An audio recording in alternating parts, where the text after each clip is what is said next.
Hi, I'm Shane with another Dekiru English Academy slideshow. Boom, bada, bum, bum.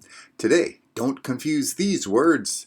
Which words? Bump and dent. This is very easy, okay? A bump is something that just goes out. Like, oh, I have a bump on my head. Or, ooh, there is a bump on my leg. A big bump on my leg. Okay? A dent goes in.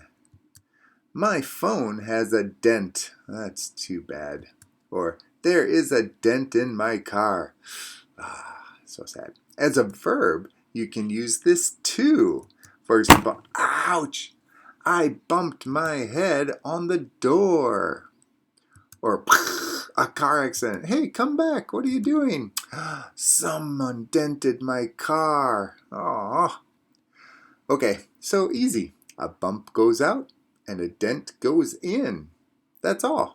Very short and easy lesson for you from Dekiru English Academy. I'll see you next time. Goodbye.